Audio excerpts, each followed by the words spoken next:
Keanu Reeves never wanted to own a fancy suit store. He thought it was silly at first. Who needed luxury clothes when you could be kind instead? But when he found out that a small, family-owned tailor shop was going bankrupt in downtown Los Angeles, he couldn't stand by.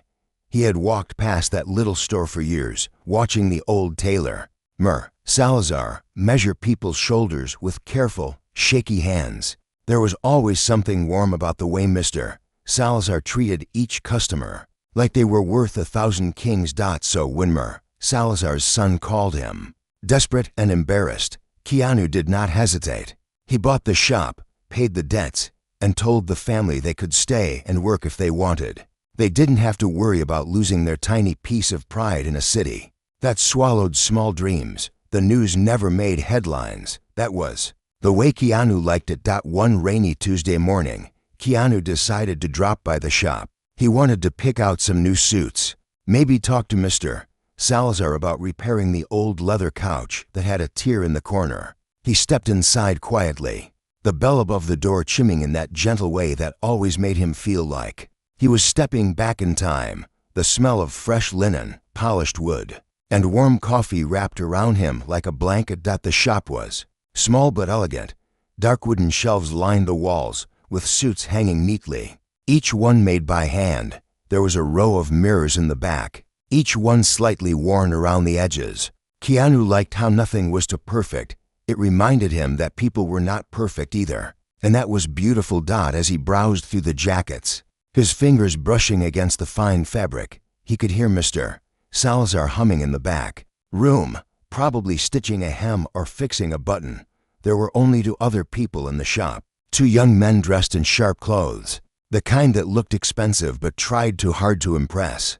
Keanu didn't pay much attention at first. He took a dark gray suit from the rack and held it against his chest, turning slightly to see his reflection. He thought about how he would wear it to an event next month, maybe a charity dinner where no one really cared what you wore, but everyone cared about what you gave. That was when he heard the whisper. It was soft at first, like a snake slithering under a door. Then it got clearer. Look at him. Can you believe he comes here to shop? He owns the damn place. It's just for show. Keanu froze. He didn't move. He just let the words sink in like cold water. He could hear the other man snicker, the sound sharp and mean. He thinks he's some saint, buying suits from his own shop like he's one of us. Does he think it makes him humble? Keanu's chest tightened, not with anger but with something heavier. He felt a drop of sweat roll down his spine. He wondered how many people thought like that. How many people looked at small acts of kindness and twisted them into something ugly, something fake. He had spent his whole life trying to be real, to not be swallowed by the shiny world he worked in. He hung the suit back on the rack. His hands were steady, but his mind was not. He wanted to turn around and say something, anything, but he stayed quiet. Instead, he stepped closer to the mirrors, pretending to check another jacket. From the reflection, he could see the two men standing near the counter, smirking. One of them sipped an overpriced coffee and leaned back like he owned the air in the room. Keanu thought of Salazar in the back room, sewing with hands that knew what it meant to keep a promise. He thought about the people who came in every day, saving up for months just to buy a suit that made them feel strong, important. He thought about how easy it was to destroy someone's good work with a single cruel word. He took a deep breath. The rain outside got louder, tapping against the windows like it was trying to remind him that storms come and go, but how you stand in them matters. Keanu turned, finally facing the men. He walked over slowly, his boots silent on the wooden floor. He stood just close enough so they could see the tired lines on his face, the soft eyes that held back years of pain and gratitude. "Good morning," he said gently. His voice made the men shift, a flicker of shame crossing their faces. "How are you liking the suits?" One of them laughed awkwardly, looking away. "Yeah, they're fine." Keanu nodded. He did not raise his voice. He did not accuse. Instead, he said something that made the air in the shop feel heavier, but also lighter, like the rain had washed something clean. "This store isn't about me. It never was. It's about him," he said, pointing toward the back room where Salazar's hum had stopped. And the people who come here, every stitch, every thread, every suit, it's a chance for someone to feel respected. Sometimes people don't need a luxury suit. They just need someone to see them." The two men didn't know what to say. They looked at their shoes, at the door, at the rain. Keanu turned away from them. Walking toward the counter, he pulled out his wallet and laid down his card, telling the young clerk behind the counter to ring up the suits he had chosen earlier. He didn't need them, but he would find someone who did. As the clerk wrapped the suits in soft plastic, Keanu looked back once more at the two men. They seemed smaller now, like boys caught doing something wrong. He didn't hate them. He just hoped they would remember. Outside, the rain was still falling, but Keanu stepped into it without an umbrella. He let it soak his hair, his shoulders, his new suit bag hanging at his side. He felt the cold, the wet, the weight of the world pressing down. But he also felt something else, a small spark of hope that maybe kindness, even when doubted, was never wasted. And deep inside, he knew this was only the beginning of what the day would teach him. The rain had followed Keanu home like a loyal friend. It tapped on his windows that night, a soft reminder of the words he'd heard in his own store. He sat by the fireplace, staring at the suit bag he'd left on the armchair. The crackle of the fire filled the silence, but his mind was loud with questions he had asked himself 100 times before. Why do some people twist good into something cheap? Why do they whisper behind your back when all you try to do is help? It wasn't the first time he'd felt that sting, but tonight it stayed with him longer, like a bruise that didn't want to fade. He leaned back, eyes heavy, thinking about Mr. Salazar. That man had taught him more than any director, any actor, any teacher. He had taught him that true respect is not loud. It is stitched quietly into the fabric of everyday life. You don't do it for applause. You do it because your heart won't let you do anything else. Keanu thought about the two men. He wondered where they were now, probably laughing in some bar, telling stories about the actor who pretended to be humble. The thought should have made him angry, but instead, he felt something else. Pity, not for himself, but for them. How empty must your life be if you can't see kindness when it stands in front of you? He got up, made himself a cup of tea, and sat down again. The rain softened. He closed his eyes and remembered a story his mother once told him when he was a boy. She said, "If you ever feel small in this world, do something for someone who is less than you. You'll find out you're bigger than you think." The next morning, Keanu woke up with that story stuck to his mind like a sticky note on his soul. He packed the suits into his old truck, the one with a dented bumper and a broken radio. He didn't care. It ran fine, and that was all that mattered. As he drove through the busy streets of Los Angeles, he felt the city's pulse, the noise, the dreams, the people who had everything and the people who had nothing. He found a small homeless shelter. He knew well. He had been there before, serving meals during the cold months, talking to people who had lost so much yet still managed to smile at strangers. He parked outside and grabbed the suits. The bag was heavy, but his steps felt light. Inside, the place was warm and smelled like soup and hope. A young woman at the front desk looked up, her eyes widening when she saw him. "Keanu, what are you doing here?" she asked, surprised. He smiled, holding up the suits. "Thought maybe someone here could use these." Her eyes softened. She stood up and called for the manager, a kind man named Javier. Javier came out, wiping his hands on his apron. He had lines on his face that told stories of sleepless nights and grateful hearts. "We could use them, my friend," Javier said, patting Keanu on the back. "These men and women, they're trying so hard to get back on their feet. A good suit can help them get a job, an interview, a fresh start." Keanu nodded. He watched as Javier took the suits, hanging them up in a small storage room behind the kitchen. He peeked inside. There were already boxes of donated clothes, but nothing as fine as what he had brought. He stepped back into the main hall where people sat at long tables, eating soup and bread. He saw a man sitting alone, wearing a jacket to sizes too big, sleeves covering his hands. The man's eyes met Keanu's. They were tired eyes, but there was a spark in them. Keanu walked over, sat down across from him, and introduced himself. The man laughed, a deep, rough sound that turned into a cough. "I know who you are," the man said. "But why are you here?" Keanu shrugged. "Because I have more than I need. And maybe you don't." The man stared at him, then down at his cracked hands. "I used to have a suit once. Wore it to my first job interview. Felt like a king." Keanu leaned forward, elbows on the table. "You'll have another one soon, and you'll feel like a king again." The man's eyes watered, but he quickly wiped them with the back of his hand. "People don't talk to me like this anymore. They look past me, like I'm invisible." Keanu shook his head. "You're not invisible. You're just waiting for your story to turn a page." They talked for an hour. The rain outside had stopped, and sunlight found its way through the cloudy windows. When Keanu stood up to leave, the man grabbed his hand, squeezing it tight.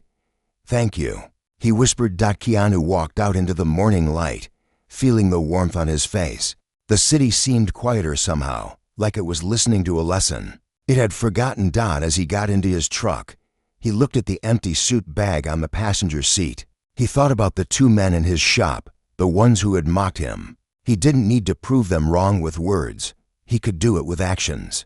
That was the only way that mattered. He turned the key, the old engine roaring to life, and drove off toward the rest of his day. Somewhere deep inside, he knew this small act was just a drop in the ocean. But he also knew that even the ocean is made of drops. The next few days passed like quiet ripples on a pond. Keanu went back to his daily routine: meetings, script, readings, phone calls that lasted too long.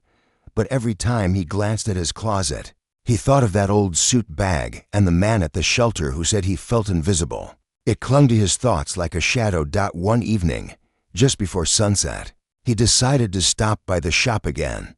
He wanted to check on Mr. Salazar, maybe see if the two young men had come back. Part of him wondered if they'd learned anything from that moment. He also wanted to remind himself why he'd bought the place, not for profit, but for people. When he arrived, he found Mr. Salazar closing up early. The old tailor was wiping down the glass door with a cloth, humming that same old tune that always made the shop feel alive. When he saw Keanu, his face brightened like the first light at dawn. "My boy, you came back," Mr. Salazar said, his voice warm but raspy. Come in."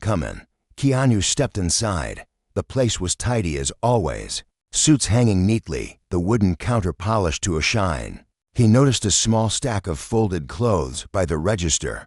They looked worn, but carefully cleaned and mended. "What's this?" Keanu asked, pointing to the pile. Mr. Salazar's eyes twinkled behind his old glasses. "These are for the shelter, too. You inspired me, Keanu. Some of our regulars have old suits they don't wear anymore. I asked them if they'd donate. People can be generous when you remind them they can be." Keanu felt his chest tighten. In a good way. The thought that kindness could echo like that made him feel less alone in the world. He stepped closer, brushing his hand over the suits, imagining how they might change someone's day, or even their life. "You did good, Mr. Salazar," he said softly. The old man laughed, shaking his head. "No, you did good. I just followed your lead." Keanu sat down on the old leather couch, the one with the tier that still needed fixing. He looked around the shop, remembering the first time he came here. He'd been young, fresh into fame, with money burning holes in his pockets. But instead of buying a flashy car or another house, he'd walked in here and asked for a suit. Not because he needed it, but because he wanted to feel grounded. "Do you ever think people will understand?" Keanu asked suddenly. Mr. Salazar stopped wiping the counter. "Understand what, son? Why we do these things? Why we give without asking for something back?" Mr. Salazar leaned against the wall, crossing his arms. "Some people will never understand. They think there's always a hidden price, maybe because they'd never do it themselves." Keanu nodded, sinking deeper into the couch. The memory of the two young men in his store still lingered like a bruise that hadn't healed. "Do you think I was foolish, standing there, listening to them talk about me like that?" The old tailor chuckled. "You weren't foolish, you were brave. Most people would have yelled. You stood still. You let them see who you really are. Sometimes that's louder than shouting. They sat in silence for a while, the shop bathed in the soft glow of the setting sun. Outside, the street was calm. A mother walked by with her child, holding a paper bag of groceries. Two teenagers rode their bikes, laughing about something only they understood. Keanu felt a flicker of warmth inside him. He knew this quiet moment wouldn't last forever. Life would always find a way to test him, to push him into shadows and see if he'd come out with his kindness intact. Just then, the bell above the door jingled. Keanu looked up and froze. The two young men from the other day were standing in the doorway, awkward and unsure. They looked different this time, not smug, not superior, just human. Salazar glanced at Keanu, then back at the young men. "Can I help you boys?" One of them cleared his throat, glancing nervously at Keanu. We wanted to say sorry." The words hung in the air like heavy rain clouds waiting to break open. Keanu sat up, heart pounding, not with anger but with curiosity.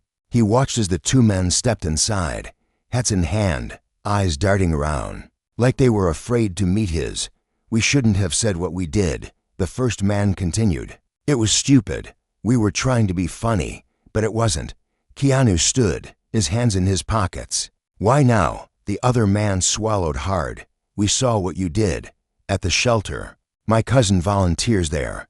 He said you brought those suits, talked to the people.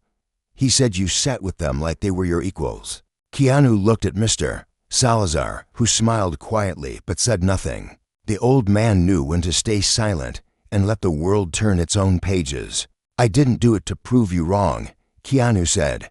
"I did it because I've been where they are. Maybe not on the streets, but lost, alone, invisible." The two young men nodded, shame and something like gratitude mixing in their eyes. "We get it now. Or we're trying to. We brought something, too." They held up a bag. Inside were a few dress shirts, gently used but clean. Nothing fancy. But it was a start, a small drop in the ocean, like the one Keanu had poured in days ago.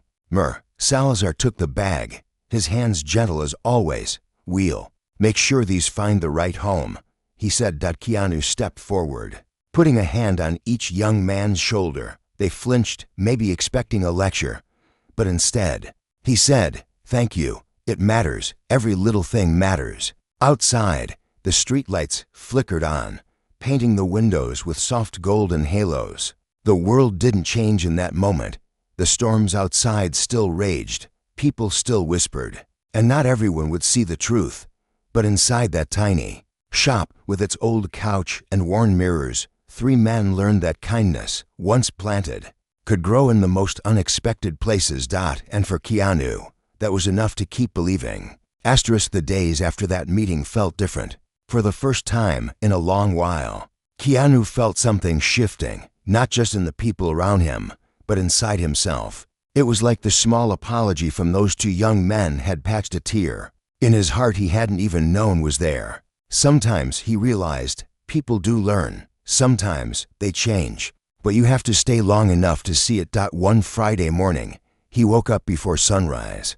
The city was still quiet, the sky painted in soft pinks and blues that only the early risers ever get to see. He made himself a simple breakfast, toast, eggs, tea, and stood by the window, watching the city stretch awake. He felt the weight of his fame on his shoulders like an old coat he couldn't take off. But this morning, it felt lighter somehow. He picked up his phone and called Salazar. The old man answered on the second ring, his voice still raspy with sleep. Keanu apologized for waking him but asked if he could meet him at the shop in an hour. There was something he needed to talk about, something bigger than suits and whispered apologies. When Keanu arrived, he found Salazar already there, sweeping the sidewalk in front of the shop. The old man looked up, his eyes bright, broom in hand. "You look like you didn't sleep at all, Salazar teased. Keanu chuckled. "I slept fine, just thinking a lot." They stepped inside, and Keanu sat on the old leather couch, the tear still there like a scar that refused to close. He leaned forward, elbows on his knees, staring at the floor. "Tell me what's on your mind, son." Mr. Salazar said, sitting beside him. Keanu ran a hand through his hair. I've been thinking about how this little shop has done more good than all the fancy places I've ever been. It's not about the suits, it's about what people feel when they walk in here." Mr. Salazar nodded. "Yes, they feel seen." Keanu looked up, eyes steady. "What if we could do more? What if we didn't just give suits to the shelter, but actually gave people a chance to start over, interviews, training, even a safe place to sleep for a while?" Mr. Salazar raised his eyebrows. "That's a big dream." "Keanu." "I know," Keanu said, his voice soft but firm, "but maybe that's what makes it worth trying." They talked for hours, sketching ideas on scraps of paper. A small training center behind the shop, sewing classes for people who wanted to learn a trade, a job board on the wall where local businesses could post openings. It was just a seed of an idea, but in Keanu's mind, it was already growing roots. That afternoon, they went down to the shelter. Javier, the manager, was surprised but welcomed them with open arms. They sat in his tiny office while the warm smells of lunch drifted in from the kitchen. "A job training program," Javier repeated, eyes wide. "You're serious?" Keanu nodded. "I know it won't fix everything, but maybe it's a start." Javier leaned back in his chair, running a hand through his short hair. "Do you know how many people walk out of here every week, wanting to get back on their feet, but not having a clue where to start? Suits help, food helps, but skills, that's hope." Keanu smiled. He liked the word hope.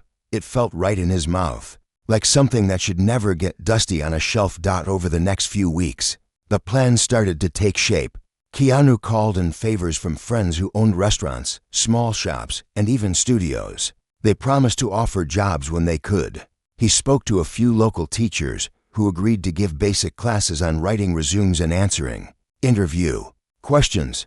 Mr. Salazar promised to train anyone who wanted to learn tailoring. Some people were skeptical. Some whispered that it was all for show, a publicity stunt. But Keanu didn't care anymore. He knew the truth, and that was enough. He remembered what Mr. Salazar had said that night. "Some people will never understand. You do it anyway." One night, exhausted but hopeful, Keanu sat at the counter in the shop, sipping tea with Mr. Salazar. The shop was closed for the day, the streets outside quiet except for the hum of passing cars. "Do you ever regret staying small?" Keanu asked, his voice barely above a whisper. Mr. Salazar shook his head slowly. "No, because small things, done with love, can be bigger than anything built with greed." Keanu looked around the shop, the worn mirrors, the creaky floorboards, the faded photographs on the wall of families who had come and gone. He thought about how many people had walked in feeling invisible and walked out standing taller. "You know," Mr. Salazar said, leaning back in his chair, "I think your mother would be proud of you." The words hit Keanu harder than he expected. He closed his eyes, feeling the warmth of old memories, his mother's smile, her gentle hands fixing his hair before school, her voice telling him he could be anything as long as he stayed kind. He opened his eyes, looked at Mr. Salazar, and nodded. "Thank you for everything." They sat there a little longer, two men in a tiny shop that smelled of old wood and new dreams, planning something bigger than themselves, something stitched together with respect, humility, resilience, and kindness. And somewhere in the darkness outside, the city breathed a little softer, as if it, too, was waiting to see what would grow from these small, careful stitches. The weeks turned into months, and the little suit shop became more than just a place where people came to buy fine jackets and crisp shirts. It became something living, a safe corner in a noisy city, a place where people could find not just clothes but courage. Keanu poured himself into the new project. He didn't stand at the front, demanding praise or taking credit. Instead, he stood quietly beside Mr. Salazar, helping hang flyers about job training on the windows. He called local businesses, explaining the plan again and again, asking for one small thing, a chance for someone to prove they were more than their struggles. Sometimes people said yes, sometimes they said no, but every yes stitched a new thread into the fabric of what they were building. One chilly evening, the shop buzzed with a small crowd. People sat on folding chairs, listening to a volunteer teacher talk about how to answer interview questions.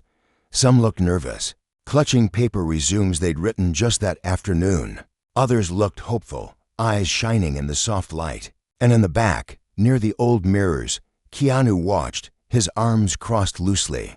A tired but genuine smile on his face. As the group wrapped up, a woman approached him. She was young, maybe early 20s, with hair pulled back in a messy ponytail. Her jacket was too thin for the cold night. "Mr. Reeves," she said softly, her voice shaking. Keanu stepped closer, his smile gentle. "Call me Keanu." Her eyes darted down to her shoes, then back up. "I just wanted to say thank you. I've been on the streets for months. I didn't think I'd ever have a chance again. But Mr. Salazar, he said you helped start all this." Keanu shook his head, putting a hand on her shoulder. "You helped start this. You're here. You showed up. That takes more courage than anything I've done." She laughed, a small, uncertain sound, and wiped her eyes. "I have an interview tomorrow. I'm so scared." Keanu squeezed her shoulder. "Wear your best smile. Wear your story. People will see it." She nodded, clutching the folder she held like it was made of gold. When she walked out into the night, her steps seemed lighter than when she'd walked in. Salazar came up beside Keanu, wiping his glasses on his apron. "You see, it's working." Keanu looked at him, the older man's face lined but bright with pride. "Sometimes I wonder if it's enough, Mr. Salazar chuckled. "Enough for who?" "The world. It's enough for her. It'll be enough for the next one, too." The next morning, Keanu woke early. He couldn't stop thinking about that young woman. He wondered if she was awake already, rehearsing her answers in front of a cracked mirror somewhere. He wondered if her courage would hold when she faced the people who might decide her future. With one nod or a shake of their heads, he made a cup of tea, but couldn't drink it. Instead, he grabbed his coat and keys and drove to the shop. When he got there, Salazar was already inside, sorting through a new pile of donated clothes. "You're up early, Mr. Salazar said, raising an eyebrow. Keanu shrugged. "Couldn't sleep. Thought I'd help." They worked side by side, hanging new suits, steaming out wrinkles, fixing loose buttons. The doorbell chimed a few times. A young man came in looking for his first tie. An older woman dropped off a bag of shirts her late husband had worn. Every hello and thank you felt like another quiet reminder that they were not alone in this. By noon, Keanu stood by the window, staring out at the city. People hurried by, heads down, lost in their own storms. He wondered if they knew how close they were every day to someone's breaking point or someone's saving grace. His thoughts were interrupted by a tap on the window. He turned to see the young woman from the night before standing there, holding a folded piece of paper. Her eyes were wide, cheeks flushed from the cold. Keanu rushed to open the door. "How did it go?" She held up the paper. It was a letter. Her hands trembled as she unfolded it, pressing it into his hands. "I got the job," she said, her voice breaking into laughter and tears at once. "I got the job, Keanu. They said the suit made me look confident. The practice helped. They said I looked ready." Keanu felt a warmth spread through him, deep and true. He hugged her gently, careful not to crush the letter between them. "You were ready," he said softly. "You just needed someone to see you." She pulled back, wiping her tears with the back of her hand. "I don't know how to thank you." Keanu shook his head. "Just live your life. When you're strong enough, help the next person. That's all." She nodded, her eyes clear now, her shoulders a little straighter. She turned and walked back into the city, a single drop of hope in the ocean that kept him going. Later that night, as he and Salazar closed up shop, Keanu looked around at the space. The old leather couch, the suits lined up like silent promises, the worn wooden counter where so many quiet miracles had started. "Maybe it's enough after all," he said. Salazar smiled, locking the door behind them. "Enough. And then some." Outside, the city was wide awake, but in that small corner of it, kindness had found a home, and it was growing. Weeks slipped into months, and months began to bloom into a new year. The little tailor shop on that quiet street kept its old charm, but carried a new heartbeat. It wasn't just the hum of Mr.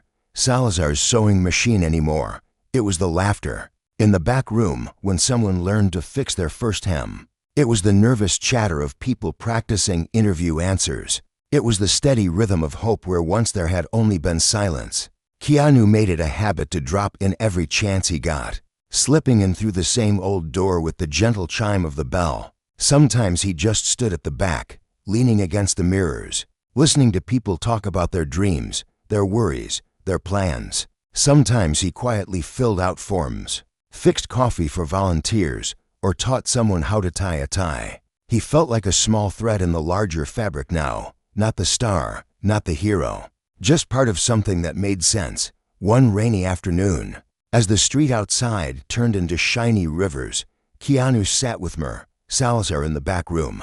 They were surrounded by spools of thread, piles of fabric, and half-finished suits hanging like promises waiting to be fulfilled. "Do you ever miss the quiet days?" Keanu asked, sipping warm tea from an old chipped mug. Salazar smiled, eyes wrinkling at the corners. "Sometimes. But this noise is good noise. It means people are trying." Keanu nodded. His mind drifted back to the beginning, that day when he'd stood by the mirrors, listening to two young men mocking him behind his back. He thought about how easy it would have been to let bitterness eat at him, to shut the door and say the world didn't deserve his kindness. But he hadn't, and because of that, a handful of people who had once felt invisible were now being seen. "Do you think people really change?" Keanu asked, his voice soft, nearly lost in the patter of rain on the windows. Salazar reached over, resting his old, worn hand on top of Keanu's. "We all change, son. We bend, we break, we heal. You helped remind people they could heal. That's enough." Just then, the bell above the door jingled. They both looked up as a young man stepped inside, dripping wet, clutching a bundle wrapped in plastic. Keanu recognized him, one of the first to take the training classes, a kid who had once slept behind the bus station because he had nowhere else to go. The young man saw them and hurried over, his face glowing with pride. "Mr. Salazar." "Keanu, I wanted to show you. I did it."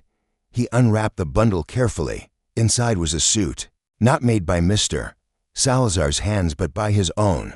The stitching was a little uneven in places, but it was strong, clean, and full of care. "I got a job," the young man said, his voice shaking with excitement, "at a real tailor shop. They said they'd teach me more. I'm going to be okay." Keanu felt something deep in his chest break open and bloom all at once. He stood up and hugged the young man, the damp fabric pressing against his own clothes. "You did this," Keanu whispered. "No one else, just you." The young man pulled back, his eyes bright. "I wouldn't have even known where to start if you hadn't bought this place, if you hadn't stayed." After he left, the shop felt bigger somehow, not because the walls had moved, but because the dreams inside them had outgrown the space. Keanu and Salazar looked at each other, no words needed. They both knew what came next. A month later, they opened the second floor above the shop. It wasn't fancy, just a few small rooms with clean beds, a kitchenette, and a place where people who were working to get back on their feet could stay for a while. It was warm, safe, and filled with quiet hope. One evening, after helping set up the new beds with fresh sheets, Keanu stood by the window. He looked out over the city, lights blinking like scattered stars. He thought about every person who had walked in through the little glass door, the ones who'd mocked him, the ones who'd apologized, the ones who'd found themselves when they thought they were lost forever. He felt the old questions rise up again. Did it matter? Was it enough? And then he heard Mr. Salazar's voice behind him, gentle and certain. "Small stitches, Keanu. That's how you make something that lasts." Keanu turned, smiling as the old man handed him a cup of tea. They stood together in that small upstairs room, surrounded by simple beds and new beginnings. Outside, the rain had stopped, the streets glistened under the streetlights, and somewhere in the distance, a single bird sang as if it knew the sun would rise soon. Keanu took a deep breath, letting the warmth of the tea and the moment fill him up. He didn't know what tomorrow would bring. He didn't need to. He knew that kindness, stitched with patience and care, would keep growing One suit, one smile, one second chance at a time. And that, he realized, was always enough.